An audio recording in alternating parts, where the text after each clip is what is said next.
living under the same roof for a few months by then. Our parents had married in a whirlwind romance, and suddenly, we were siblings.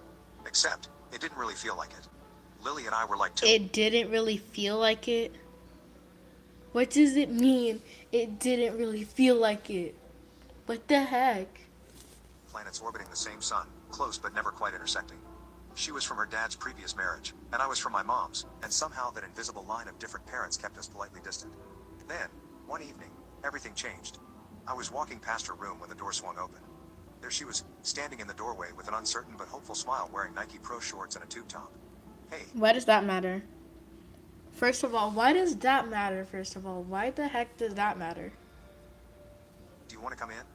I thought maybe we could hang out, she said, almost hesitantly. It was such a simple invitation, but my heart raced with the possibilities. Stepping into her room felt like stepping into uncharted territory. And suddenly, she wasn't just my stepsister. She was Lily, a person. Well, yeah, of course she's gonna be Lily, because that's literally her name.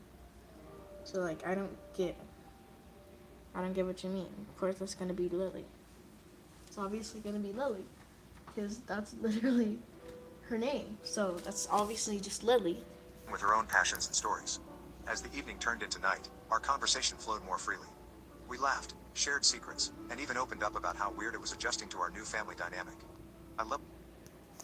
Okay, wow. So no part two. No part two. That's crazy. I missed 2 family dinners and my parents texted, "We cleared out your room. You clearly don't care about us. Be grateful we didn't burn your crap." Then Dad added, "Your cousin, you'll pay his first month's rent, $1950 due tonight." I said, "That's insane." Mom replied, "Then don't bother coming home. You're no longer family." So I didn't, but I left something on their porch that night. See, what my parents forgot is that when their business tanked 3 years ago, I co-signed everything to save the house. The mortgage, the car loans, even their credit cards, all in my... Loki. That sounds like one of those like Roblox stories made up. That were like that people started making in 2020.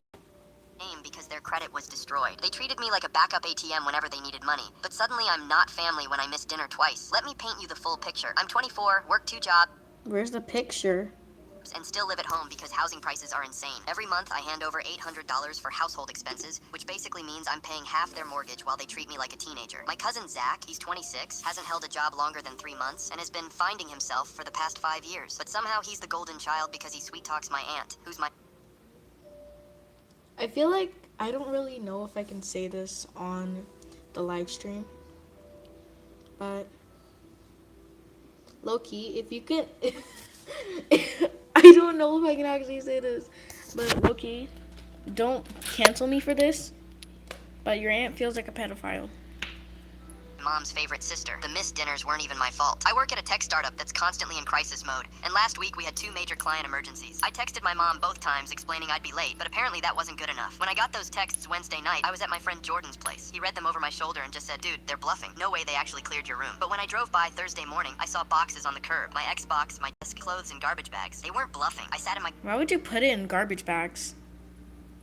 car for 10 minutes just staring at my life scattered on the sidewalk. Neighbors were walking by, probably wondering what kind of family drama they were witnessing. It was humiliating. 2 days later, I called the bank. Turns out when you're the primary on someone's mortgage and they breach the co-signer agreement by kicking you out, you have options. The loan officer, Catherine, was actually really helpful. She explained that since I was listed as residing at the property when I signed, being forced to leave constituted a material change in the agreement. I requested all loan documents be sent to my new address at Jordan's place. Then I called their insurance company, also in my name, and updated my contact information as the primary policyholder. Next, I called the credit card companies. 3 cards, all with my name as primary, my parents as authorized users. I requested all statements be redirected and put freezes on any new charges over $200. The envelope I left on their porch, it contained copies of every document with my signature, highlighted in yellow, and a note. "Since I'm not family, I'm removing myself from all family financial obligations. You have 30 days. Friday morning, my phone started blowing up. First my mom, then my dad, then my aunt. I let them all go to voicemail. My mom's message was 8 minutes of crying and guilt tripping. My dad's was I already know.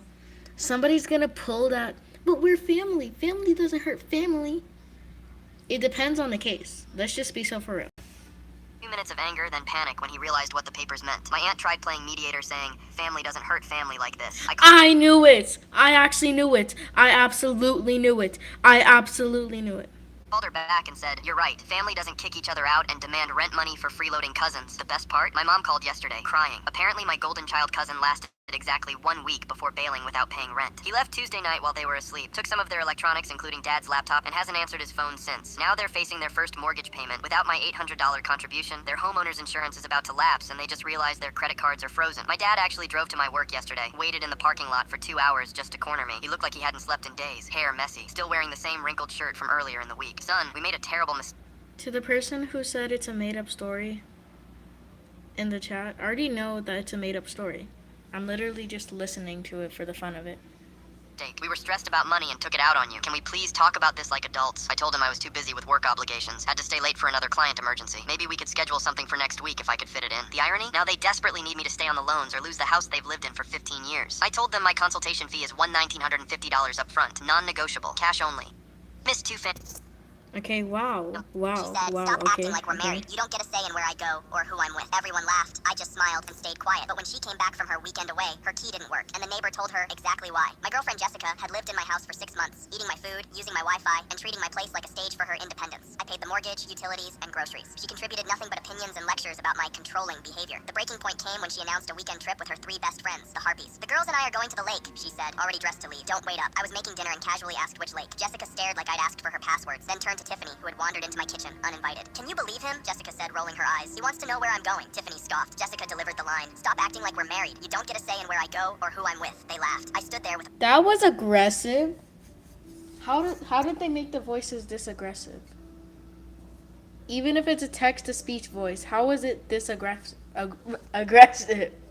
How is it this aggressive? That's actually crazy. a wooden spoon dripping sauce on the floor, and something clicked. The part trying to make this relationship work packed up and left. I smiled. You're absolutely right. My mistake. They swept out. The moment Jessica's car disappeared Friday afternoon, I got to work. First stop, my neighbor, Mrs. Gable, an 80-year-old widow with porch cameras on every angle. I brought lemon cake and explained Jessica's line. By the end, she was patting my hand with purpose. What's my line? She asked. I gave her a script for when Jessica returned and found herself locked out. Next came Operation Bachelor Pad. For 6 months, my house had been a sea of beige pillows, decorative bowls, and abstract art that looked unfinished. I didn't just pack Jessica's things, I curated them. Her clothes went into boxes labeled fancy outfits I'm not invited to, and magic sparkly dresses that shed glitter. Her 37 near-identical heels became a podiatrist's nightmare. Saturday morning, movers hauled everything to a storage unit. I paid for 1 month. Then the fun part. The beige rug became astroturf like a football field. The sterile white couch became a gigantic black recliner with more cup holders than guests we ever had. The minimalist coffee table was replaced by a vintage pinball machine. My masterpiece was Gus, a 120-pound St. Bernard, who immediately claimed the recliner and fell asleep. Sunday evening... I want to check if that's actually a real address. I want to actually check that, but like I feel like I would get in trouble for it, but I actually check it. I changed every password. The new Wi-Fi network was get your own Wi-Fi. Password, not married law. I installed a new deadbolt and took a long, quiet breath in a house that finally sounded like mine. At 9 p.m., the doorbell camera caught Jessica returning. She tried her key. It stopped at the deadbolt. She pounded and called my phone. I watched it buzz on the pinball machine and hit decline. After 10 minutes, Mrs. Gable appeared with a watering can. Oh, Jessica, dear, she called. Tom's had the most wonderful weekend. He told me the good news. You two aren't married. He said he doesn't get a say in anything you do, so he decided to celebrate his freedom. Jessica froze. He redecorated, Mrs. Gable added. Very rugged. And he got a dog, a great big boy named Gus. He wanted a companion who's loyal and doesn't talk back. Jessica pressed her face to the glass. The football rug. Why does the name Gus Loki remind me of something? The pinball machine. A giant snoring dog where her throw blanket used to live. Her phone lit up our chat with all caps essays. I sent one message. You said to stop acting like we're married and that I don't get a say. I agree. This is my house, and you don't get a say in how I live in it. Your property is at 123 Why are these voices so aggressive? Storage Way, Unit 42, code 12334, 1 month. Then I blocked her number. Predictably, social media lit up with posts about men who can't handle strong, independent women. I posted before and after photos with the caption, redecorated to match my relationship status. Was told we're not married and I don't get a say, so I'm embracing my freedom. The context traveled and the narrative flipped. She tried legal action. My lawyer replied with the mortgage, the title with only my name, and a question about whether she'd like to Trying legal action on that is actually dumb. reimburse 6 months of rent, utilities, and groceries as a non-married person with no obligations. Silence. A month later at the dog park, Chardonnay, Harpy number 3, approached. Hey, Tom, we were out of line, she said, watching Gus try to fit 3 tennis balls in his mouth. Jessica said what she said, I answered. I took her at her word. Honestly, she said, it looks like you're doing fine. She was right. The house isn't a beige prison anymore. It's mine. The pinball machine barely works, but it's a great conversation piece, and Gus is the best roommate I've ever had. I don't know what to say about I that. bought my own house after everyone betrayed me. Now my sister, ex-wife, and parents are furious. I think you missed a spot on the background. refused to let them back in. 3 years ago, I was married to Madison, who thought my $65K mechanic salary made me a failure. She'd constantly show me houses online, not to motivate me, but to remind me how inadequate I was. Look at this kitchen, she'd say, shoving her phone in my face. Samantha's husband bought her granite countertops, but I guess I'll never have nice things. I worked overtime, picked up weekend jobs, even sold my motorcycle to save for a down payment. Nothing was ever enough. The final straw came when I surprised her with a vacation I'd been saving for. She spent the whole trip texting Evan from yoga class. When we got home, I found them together in our bed, not even ashamed. You're never here anyway, Madison said. Evan actually pays attention to me. The divorce was ugly. She tried to take everything, claiming she sacrificed her career for our marriage. What career? She worked part-time at a boutique, but the real knife came from my sister Catherine. We'd been close our whole lives. I helped raise her kids, fixed her car for free, loaned her money when her husband was unemployed. Madison told me everything, Catherine said. How you never bought her anything nice. Maybe if you'd been a better husband, she wouldn't have needed to find happiness elsewhere. Maybe if you got a better husband, then you wouldn't need to find happiness elsewhere.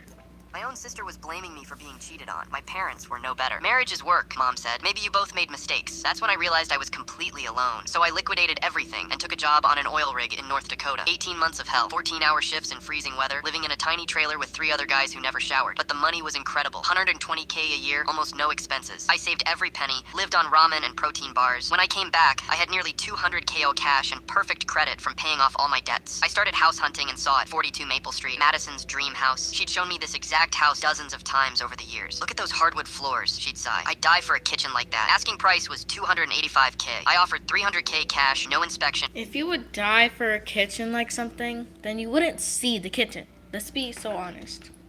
Close in 2 weeks. The seller couldn't say yes fast enough. I kept it quiet, but the realtor posted on Facebook. Congratulations to our mystery cash buyer on 42 Maple Street. Within an hour, my phone was buzzing nonstop. Madison. OMG, who bought it? I'm dying to know. Catherine. Saw someone bought your dream house. Crazy coincidence. I ignored them all. Moving day was perfect. Hired the best company. Made sure the whole neighborhood could see the fancy trucks. That weekend, I threw a housewarming party. Invited everyone except my family. Of course, they showed up anyway. Madison walked in first, looking around in amazement. Then Catherine with her kids. Finally, my parents, carrying wine like they were invited guests. This place is incredible, Madison breathed, running her hands over the kitchen island. How did you afford it? She stopped when she saw me. Hello, Madison, I said calmly. Catherine recovered first. We heard about the party. This house is amazing. Oil rigs, I said simply. Turns out when you're not supporting a cheating wife, you can save quite a bit. Madison stepped forward, tears in her eyes. I made mistakes, but this was our dream house. You're right, I nodded. Right before you told me I'd never afford it. Right before you found someone who could. Security, I called to my friend Kai. Please escort these people out. We're family, Catherine protested. Family doesn't choose cheating. I already know. I don't know why people keep hitting those. We're family. Family doesn't hurt family and stuff. It's honestly getting annoying. Like, let's be so for real. Wives over their own blood, I replied. As they were walking And the before door. somebody in the chat starts saying, bro, it's a made-up story, like that other person, I know it's a made-up story. I'm just reacting to it to see how people can be sometimes. I already know it's a made-up story. Jeez. Madison turned back one last time. Don't you think you're being vindictive? I looked around at my beautiful home. The hardwood floors, the granite counters she'd dreamed about for years. This is just me living my best life, without any of you in it. The door closed with a satisfying click. They've been calling ever since. Madison's evicted and wants to work things out. Catherine needs a place to stay. My parents think I'm cruel, but I'm done. Some bridges aren't worth rebuilding. Besides, I love the look on their faces when they realized the failure they'd written off was living in their dream home. Best $300K I ever spent. Worth every penny. I bought my own house. I laughed out loud when my daughter pointed at me and called me a stranger. Those weren't her words. And I was the only person in that courtroom who knew who wrote them. Maddie is 8. She has a gap in her front teeth she hates and I love. Every night for 6 years, I cut her toast into 4 triangles, never squares. Squares made her cry. Triangles. She ate the corners first. Why do you So when hate squares so much? She stood up in that courtroom, pointed at me, and said, "He is a stranger to me." I waited for it to break me. It didn't. She said the word consistent. He has not been a consistent presence in my life. Consistent. My daughter still says Paschetti. She calls the remote the clicker. She does not say consistent presence. I felt the floor tilt. Then she kept going, and her eyes kept sliding left to her mother. Every few words, a little glance, like a kid reciting a poem she's scared to forget. He chose his work over me. I do not feel safe expressing my emotions around him. Emotions. Expressing.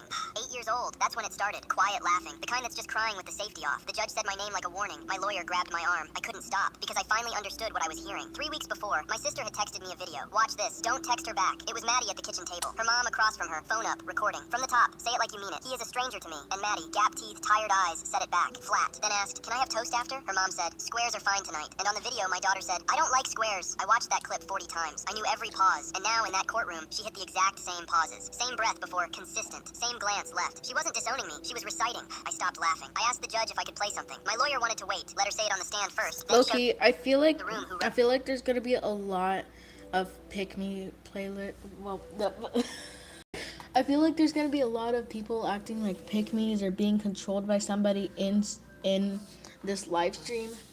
Because Loki, that's kind of what most of these Reddit stories are about nowadays. Well, these AI Reddit stories, but like I actually, I really don't know. Let's just keep video. The room went quiet, the kind that has a sound, and the video started to play. The kitchen, the phone. Say it like you mean it. The toast, the squares. I watched her mother stop breathing for a second. The judge watched it twice. She just looked at me across the room, scared, her chin going. And under the rail, where she thought nobody could see, her hand pressed flat against her knee, the way it used to before the lamp went off. Then she did the one thing nobody coached. She mouthed, triangles? And I nodded. Yeah, baby, triangles. I have her every other week now. First night I made toast. 4 triangles, never squares. She ate 3 Yeah, baby. Triangles. corners, looked up and said, "You're not a stranger." I said, "I know." She said it because she meant it. That's the only line in this whole story nobody wrote for her. I laughed out loud when my daughter pointed at me and Well, like, she obviously didn't write the line. I don't like squares. She obviously didn't write I that. accidentally fell in love with my husband. How did you accidentally fall in love with your husband? You loved your husband. That's why you married him.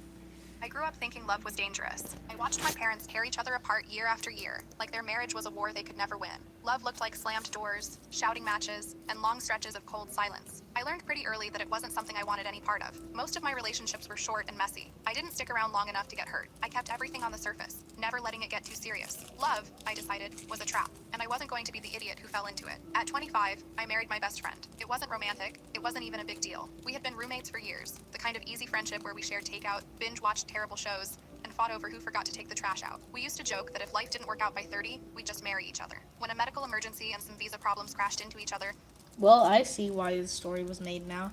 the joke turned into paperwork. A marriage certificate was cheaper than legal fees. It made sense. No pressure. No expectations. Just survival. At first, it was exactly what I thought it would be. We split everything down the middle. Mortgage, chores, groceries. We still teased each other. Still had our dumb inside jokes. It felt safe, comfortable, predictable. Then little things started getting under my skin in ways I didn't expect. Like how he always remembered how I took my coffee. How he left the porch light on when he knew I would be home late. He looked at me sometimes, like I was something precious he didn't want to break. I tried not to notice. I told myself it was nothing. It all fell apart the night he picked me up from the airport. I was running on no sleep and bad airport coffee, dragging my suitcase behind me like a dead weight. I just wanted to go home and pass out. And there he was, standing by the arrivals gate, holding a ridiculous homemade sign. You know, all of these stories are very specific. Let's just say that. All of these are very specific.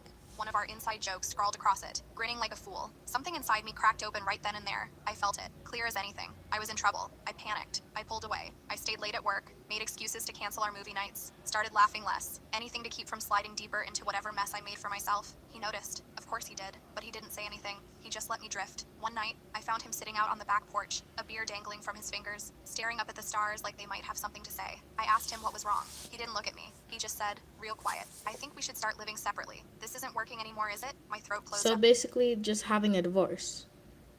I nodded because I couldn't trust myself to speak. He got up and went inside without another word. I didn't sleep at all that night. I just laid there, staring at the ceiling, feeling like I had ripped my own heart out and handed it to him. The next morning, I packed a bag. I didn't even know where I was going. I just knew I couldn't stay. When I walked through the living room, he was sitting on the floor with his back against the couch, his head in his hands. I froze. My bag slid from my shoulder and hit the floor. "I don't want to leave," I said, my voice shaking. "I love you. I love you, and I don't know how to do this." He lifted his head and looked at me like he saw me for the first time. Then he laughed, this broken, relieved sound that opened my heart. "God," he said. I thought I was the only one. I dropped to the floor next to him, and we wrapped around each other, both of us saying everything we should have said months ago. We are still married. Not because we had to be, not because it was easy, but because somehow, even after everything, love found us anyway. It tore down all the walls I had spent years building, and this time, I stayed.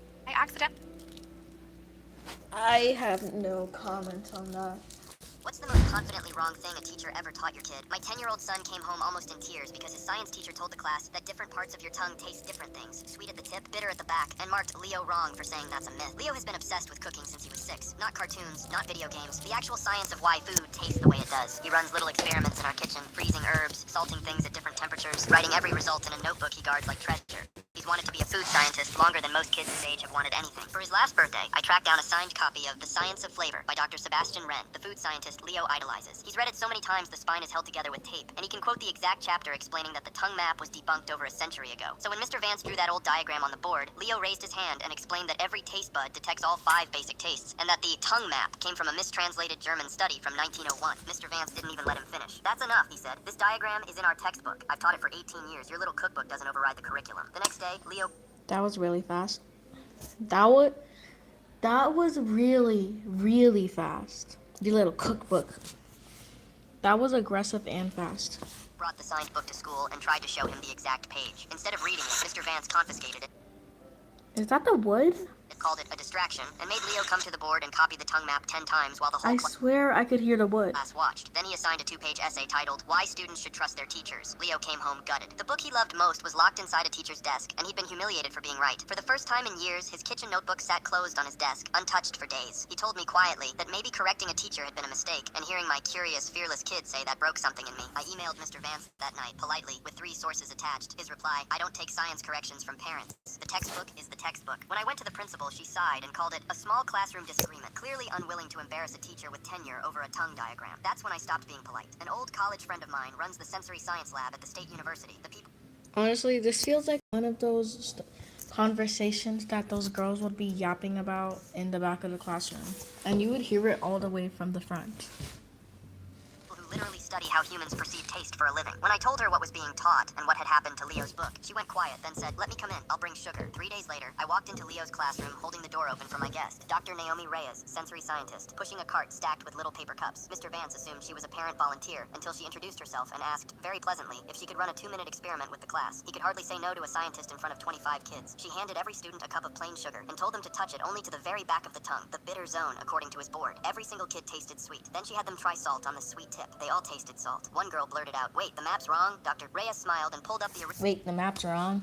original 1901 paper, showing how a translation error turned slightly more sensitive into only tastes here, and how that mistake got copied into textbooks for 100 years. Mr. Vance's face went from pink to a deep, blotchy red. That's when the principal stepped in to see what the noise was, and Dr. Reyes asked lightly whether Leo could have his book back so she could show the class the chapter. The principal looked straight at Mr. Vance. He pulled it from his desk drawer without a word. The crunch of wood was wild. That's crazy. Dr. Reyes opened it, read the debunking passage aloud, then signed her own name right under Dr. Wren's, calling Leo the only correct scientist in the room today. Then she did one more thing. She turned to Mr. Vance, slid the open textbook across his desk to the tongue map page, and asked him to read the corrected fact out loud to the class, the exact way he'd made Leo do it. He read it once. Leo made him say it 10 times. What's the most confidently wrong thing a teacher ever taught your kid? What truth? The school is about learning, and for me, it's just about making friends, but a teacher's ego does not matter about a student's beliefs. Did you tell that made your whole family turn on you? When I was 9, my dad traded us in, not quietly either. He moved in with my mom's best friend, Renata, 6 weeks after he left, and by the time I turned 10, they were married with a baby on the way. Everyone in town had an opinion, but the one that stuck was Renata's, that I was the sad little reminder nobody wanted at the table. She never said things like that in front of Dad. In front of him, she was all soft voice and hand squeezes, calling me sweetheart, posting photos captioned, blessed to love all my kids the same. Relatives called her a saint for taking on that poor child from the first marriage. But the first weekend I stayed over, she sat me down while Dad was out getting groceries and made the rules clear. You're a leftover from a life your father is trying to forget, she said, smiling the whole time. You smile for the pictures, you stay out of the way, and you never, ever make him choose. Because he already did. I was 9. I believed her. By 13, I'd stopped believing anything she said, but I'd started something else. Every time she cornered me alone, I hit record on the phone in my pocket. I don't even know why at first. Maybe I just needed proof I wasn't crazy. I had months of it. Her That is really suspicious. That is really suspicious. telling me my mom ruined herself and deserved to be left. Her telling me she counted down the hours until I went home. Her telling me flat out that if I ever came between her and Dad, she'd make sure I regretted it. Then I found out what she'd been telling him. Dad and I barely spoke by the time I was 15, and I always assumed he just didn't care. But that summer, my little half-brother Leo let something slip. Dad cries about you, he said. He says you blocked his number and won't answer his letters. I had never gotten a single letter. I had never blocked him, and that's when it clicked. Every text I sent Dad went through the family tablet Renata controlled. She'd been deleting them for years.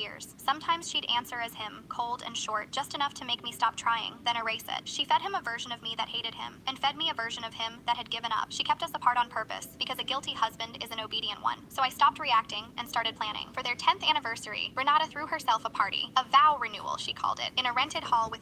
If you throw yourself a party, doesn't that basically mean you're just inviting yourself to a party? You should put she threw a party. 90 guests, a live band, the whole thing. Dad threatened me with court if I didn't show. Renata wanted me there for the same reason she wanted the photos, proof of the blended family she'd invented. She even had Dad announce mid-toast that he'd bought me a plane ticket to join their summer trip. One big family, he said, glass raised, looking at me for the first time in years like he was hoping. I stood up. I asked if I could say something. Renata beamed. She thought I was about to bless her little kingdom in front of everyone. For 10 years, I said into the mic, I've been told For I'm... 10 years, I said into the mic. the reason this family almost didn't make it. So I want everyone to hear what the woman we're celebrating tonight sounds like when the cameras are off. Then I plugged my phone into the speakers. Her voice filled the hall. You're a leftover from a life your father is trying to forget. 90 people went dead silent. I count down the hours until you go home. A woman near the front. Now, if you come between us, I'll make sure you regret it. Renata lunged for the phone, but her own sister stepped in front of her. Dad wasn't looking at me anymore. He was looking at Renata. I sent you 200 messages, I told him, and I turned the screen so the room could see the folder. Everyone marked failed to deliver from the number she'd secretly blocked. You never got them because she deleted them. You cried about a kid who never stopped trying to reach you. She built that, not me. The band didn't play. Nobody clapped. Renata kept saying my name like it was a spell that could undo the last 2 minutes, and Dad just sat there with his champagne tipping in his hand. I set the mic down on the table right in front of her. You told me never to make him choose, I said. So I didn't. I just let him see. And I walked out. What truth did you tell that made... I feel like people are gonna glaze this person in the comments for the ending. A man tried to steal my seat on a flight, so I called him out. While flying to Las Vegas, I paid an extra $75 for a window seat with extra legroom because I'm disabled and need the space. When I boarded, I found a man sitting in my seat. Politely, I asked him to move. He stared at me like I'd just insulted him and responded, "You shouldn't make a scene just because you want extra legroom." I kept calm and explained that I'd paid for the seat, but instead of moving, he stood up, towering over me. He was about 6 feet 1 inch and 300 pounds, while I'm petite. What he didn't know was that I served in Afghanistan. 300 pounds is crazy. Don't scare easily. So I gave him a choice. If you pay me $150 in cash, I'll give you my seat. I paid $75 for it, so I want double if you're taking it. He scoffed, "You want me to pay you for this seat?" That's when I dropped the line that silenced him. "So, you admit, you know it's not your seat. This is your last warning. I'll call the airline staff and they can escort you to your assigned seat. I booked this one because of my disability, a disability I got fighting for your freedom. Now, you're trying to steal it." The surrounding passengers immediately turned to stare, and his face turned bright red. Without another word, he slunk off to the middle seat he was assigned, pulling his hoodie over his head and sulking for the rest of the flight. To make it even better, I occasionally muttered, So just he's basically just a Discord mod. loud enough for him to hear, "This extra legroom is so comfortable." A man tried to steal my seat on a flight, so I called him out. While flying to Las Vegas, I paid an extra $75 for a window seat with extra legroom because I'm disabled and need the space. When I boarded, I found a man sitting in my seat. Politely, I asked him to move. Family skipped everything, so I didn't invite them to my wedding. I'm the youngest of 5, a surprise baby. My siblings are all at least 10 years older than me. I always felt like the odd one out, like I came too late to matter. No one ever said it, but I always wondered if they even wanted me. Every birthday, every big moment in my life, they were never there. My 16th birthday party was paid for by my... Well, they were there when you were born. They were there when you were born. Unless you were born inside of a shack, then they were there. best friend's parents. They invited my whole family. My siblings didn't respond, and my parents told me last minute that they had other plans. No one showed up. For my 18th, I invited them to dinner. My dad said he'd be in the hospital for something he never mentioned before. He wasn't. My mom said she was visiting her sister. My siblings were working. No one tried to reschedule. No one followed up. At my 21st, it was the same. Graduation, they all had doctor's appointments. They couldn't move. It started to feel like they were finding new ways to avoid me. I went to therapy to understand it. At first, it helped, but my new therapist keeps telling me to keep trying. So I did. One last time. I invited everyone to my engagement party. Not one person came. Not one. Another Friday night full of fake medical excuses. So when it came to the wedding, I didn't send invites. When they asked why, I just said, I knew you'd be too busy. Then I blocked them. My therapist said I might regret it, but I don't. Family skipped everything. Okay. I reported my Okay. sister to social services and she went crazy. My sister Jess has 2 kids, Millie who's 5 and Oscar who's 2. And since she started seeing her boyfriend Ryan 8 months ago, the house has slowly stopped feeling like anywhere I'd want to leave a child. Empty bottles by the sink, Oscar in the same nappy for hours, Millie answering the door alone because nobody heard the knock. I told myself for months it wasn't bad enough to do anything drastic about. 3 weeks ago, I stopped by unannounced to drop off a birthday present and found the front door unlocked, the TV blaring, and Oscar alone in the living room, standing at the coffee table with a lit candle inches from his hands. Millie was in her room with headphones on, and Jess and Ryan were both asleep upstairs, an empty wine bottle on the nightstand. I moved the candle, woke Jess up, and she blinked at me like I was the one who'd done something wrong. I didn't say much that day. I took photos of the candle, the state of the kitchen, the nappy bin nobody had emptied in what looked like days, and I called social services that evening and gave them everything. Dates, the photos, every worry I'd swallowed for 8 months. I didn't tell Jess. I told myself I'd explain when she asked, and then I spent 3 weeks hoping she never would have to. A social worker visited the house on a Tuesday. Jess called me that night screaming down the phone, asking Oh, hey, social worker. You want to know what happened today? if I knew anything about it, and I told her the truth that it had been me. She went completely silent for a second, then said I was trying to steal her children, that I'd always been jealous she had a family and I didn't, and I let her get through the whole thing before I said a word back. 2 days later was our mom's 60th birthday, 20 people at a restaurant, and Jess walked straight up to my table before she'd even taken her coat off. She said, in front of everyone, that I'd called social services on my own sister like some kind of traitor, that I could have just talked to her, that I'd humiliated her in front of a stranger with a clipboard standing in her own kitchen. I told her I had talked to her for months, and she'd laughed it off every single time. So I stopped talking and started documenting instead. She said I had no idea what it was like raising 2 kids alone most days. No, go back. What was that? I told her I had What talked to the her for heck months, and was she that? laughed it off every single time. So I stopped talking and started documenting instead. She said I had no idea what it was like most days while Ryan What is that?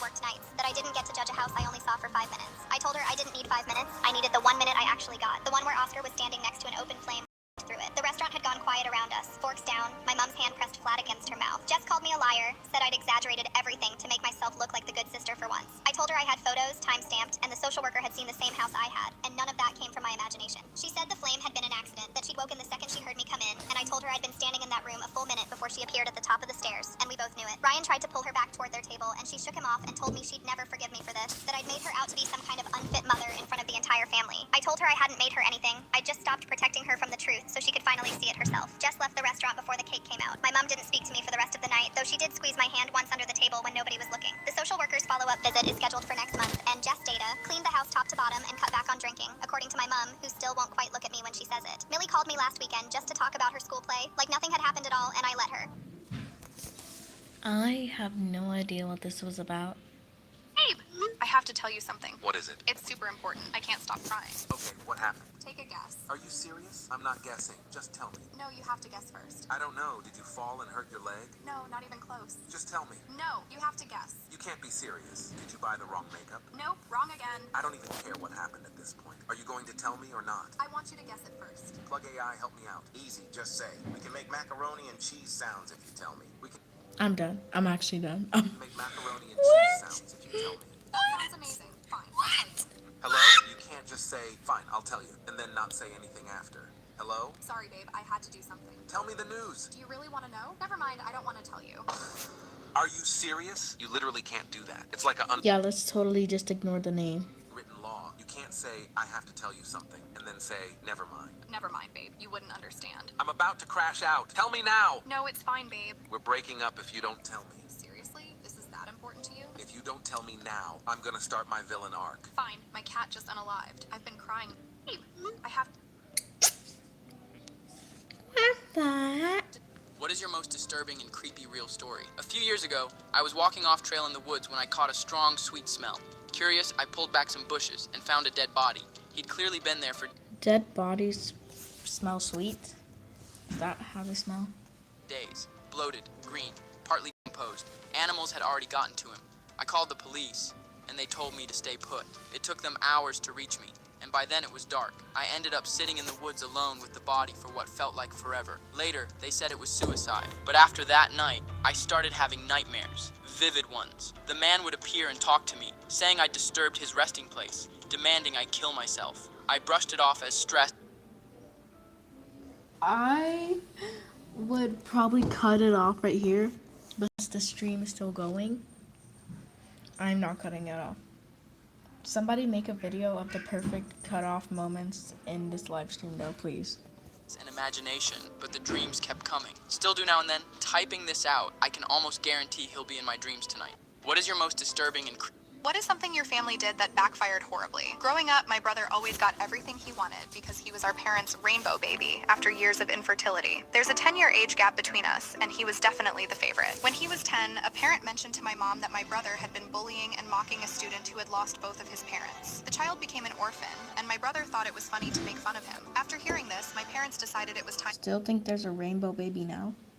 to stop spoiling him, thinking it would teach him a lesson. But instead of improving his behavior, he became more stubborn and arrogant. Anyways, I graduated with my second master's degree, and my brother was named valedictorian of his high school class. To celebrate, my parents bought him a brand new Dodge Challenger, the exact car he had been dreaming of for years. However, there was a mix-up with the delivery, and the car arrived early. To keep it a surprise, they pretended it was a gift for me. At first, my brother took it pretty well, but what we didn't know was that he was furious. He secretly took the car out and ended up totaling it. We got a call at 3 a.m. from the police. He was fine, but my parents were devastated. Then they told him that the car was actually for him. He then blamed my parents that if only he knew that would never happen. What is something your family did? That's crazy.